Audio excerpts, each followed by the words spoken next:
همدیاران ارجمند، امروز ماه شریف رمضان انجام می یابد و فردا عید سعید فطر که یکی از آیین‌های مقدس دین مبین اسلام می باشد فرا می رسد. به این مناسبت همه شما مردم شریف تاجیکستان و هموطنان برون مرزیمان را صمیمانه تبریک می گویم. عید سعید فطر هر سال در سراسر مملکت با خرسندی و خوشحالی خرد و بزرگ مردم تجدید می گردد که بازگوی فضای آرام و آسوده کشور و احترام ما به ارزش‌های دین مبین اسلام می باشد. باید گفت که ارزش‌های دینی همچون یک جزء مهم فرهنگ ملی برای تحکیم صلح و ثبات و آسایش و آرامی جامعه نقش مهم دارد. با اتحاد و سرجمی، شکرگزاری و انجام دادن عملهای خیر، دعوت و هدایت کردن مردم یکی از فضیلت‌های عید سعید فطر می باشد. آن نه تنها پایان ماه شریف رمضان بلکه در برگیرنده حکمت‌های بلند اخلاقی و انسان دوستی دین مبین اسلام به حساب می رود. فضیلت دیگر عید سعید فطر از آن عبارت است که مردم با دعا و فاتحه روح گذشتگان خود را شاد می گردانند. از حال یکدیگر آگاه می شوند. همدیگر را به راه راست و احسانکاری در حق یتیمان و معیوبان و کمبزاعتها و نیازمندان راهنمایی می کنند. بزرگی ماه شریف رمضان قبل از همه در آن است که در این ماه کتاب مقدس قرآن نازل شده است. در نخستین آیات‌های به پیامبر اسلام نازل شده خداوند امر به خواندن و نوشتن را همچون وسیله به دست آوردن علم فرموده است.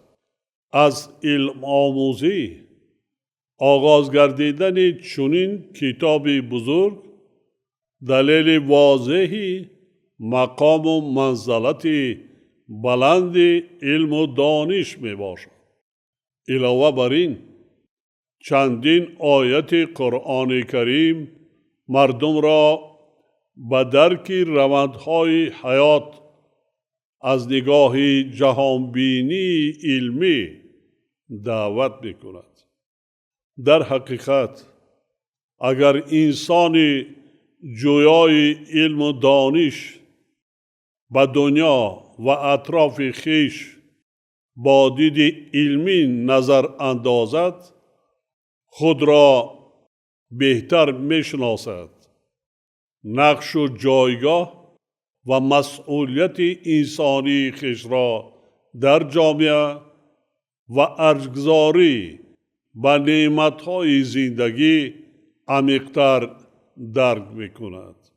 بیهوده نیست که در یکی از حدیث‌های پیامبر اسلام طلب علم برای هر مرد و زن مسلمان فرض دانسته شده است. کل اسلام شناسان چنین میشمارند که معنی قرآن آداب و اخلاق حمیده می باشد. از این نقطه نظر مسئله تربیت فرزندان یعنی نورسان و جوانان در اکثر ملاقات و سخنرانی های من تاکید می گردد. به قول پیامبر اسلام بهترین هدیه والدین به فرزند تربیت نیک و پسندیده است و اگر شخص فرزندش را خوب ادب آموزد بهتر از آن است که مقدار مال صدقه دهد. همچنین در یک حدیث رسول خدا آمده است که فرزندانتان را احترام گذارید، آنان را خوب ادب آموزید و اخلاق و رفتارشان را نیکو اصلاح نمایید. از جمله عنعنه‌های خوبی که مردم ما آن را به استقبال عید سعید فطر انجام می‌دهند، منزل و محل زیست خود را تازه و آزاده کردن، لباس تازه پوشیدن و همدیگر را با شادی و نشاط تبریک نمودن است. دیگر عنعنه و سنت نیکی که در روزهای عید انجام داده می شود به نیازمندان خیر و سخاوت کردن می باشد. وابسته به این بار دیگر خاطر نشان می سازم که فطر روزه و خیرات را به یتیمان و معیوبان، عائله های کم بضاعت و بیماران و بیپرستاران دادن ثوابی بیشتر دارد. زیرا چنین شخصان با گرفتن هر گونه خیرات از جمله صدقه فطر در نوبت اول حقدار می باشند.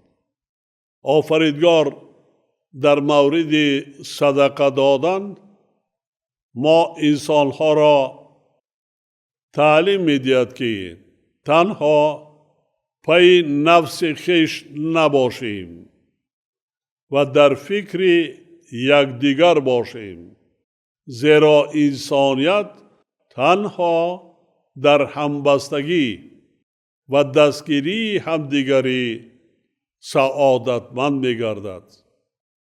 هموطنان گرامی، یکی از بزرگترین حکمت‌های ماه شریف رمضان و عید سعید فطر رسیدن به قدر نعمت‌ها می باشد. بنابراین ما باید خوب درک نماییم و در خاطر داشته باشیم که صلح و ثبات و وحدت ملی اساس حیات آرام و آسوده هر یک عائله، هر یک فرد جامعه و شرط مهمترین رشد و پیشرفت کشور می باشد.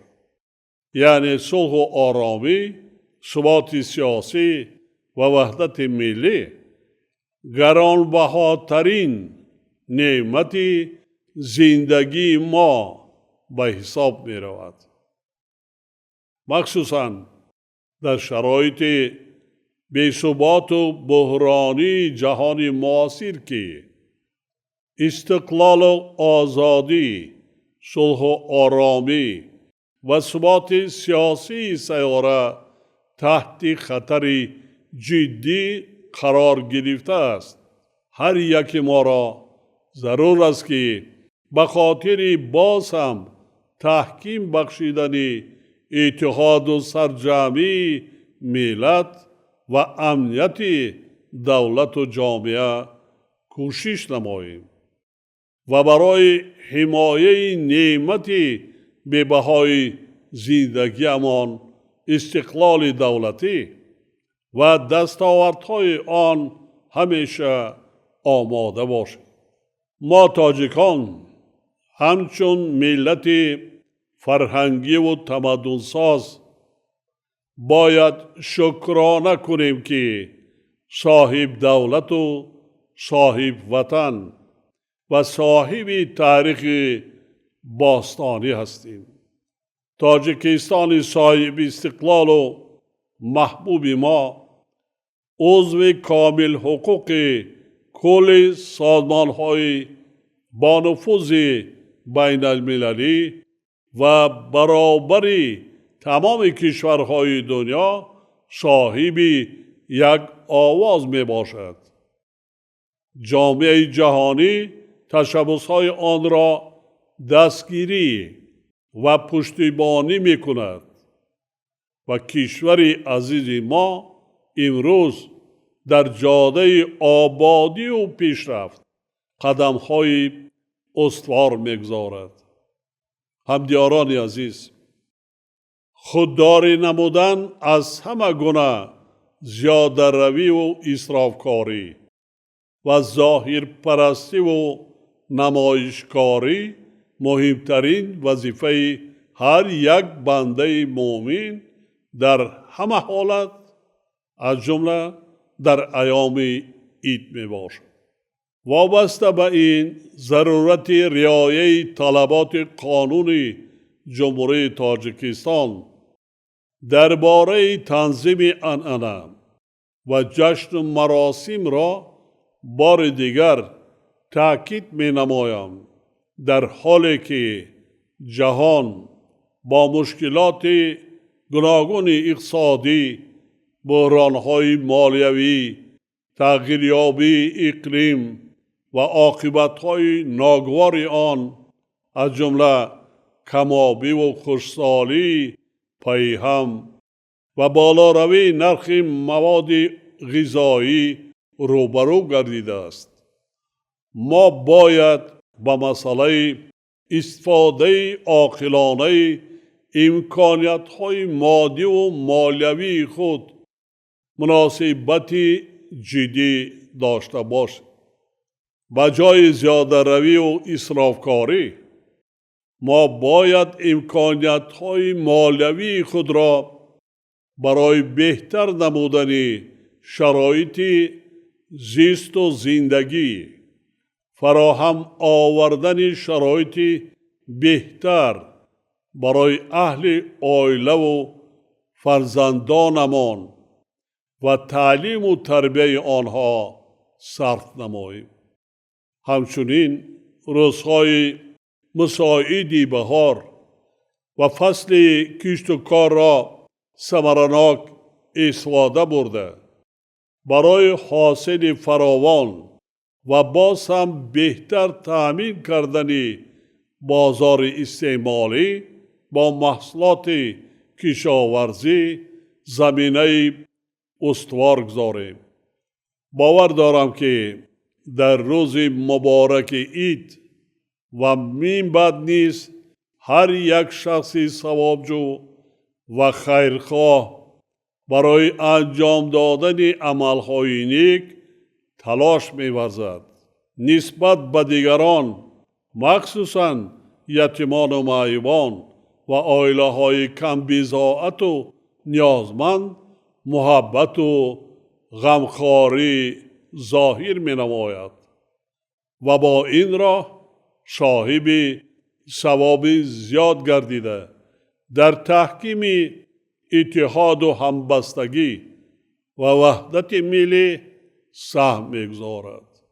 ما و شما وظیفه داریم که برای پیشرفت دولت صاحب استقلالمان، آبادی وطنمان و باز هم بلند برداشتن نفوذ و آبروی آن در عرصه بین المللی تمام سعی و تلاش خود را به خرج دهیم.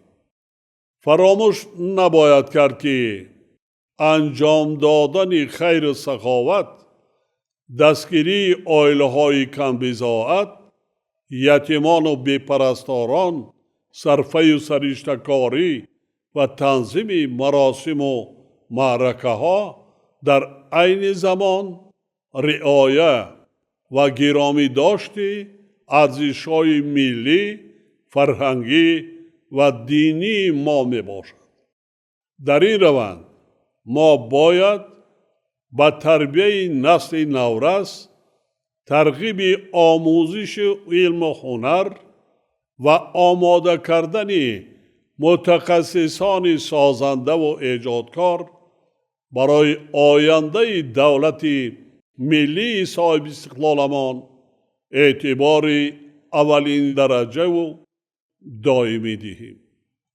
بار دیگر همه شما همدیاران عزیز و هموطنان برون مرزیمان را با فرارسی عید سعید فطر از صمیم قلب تبریک گفته به همه شما بخت و اقبال بلند و دل شاد و خانه آباد آرزو می نمایم. عید سعید فطر مبارک باشد هموطنان عزیز.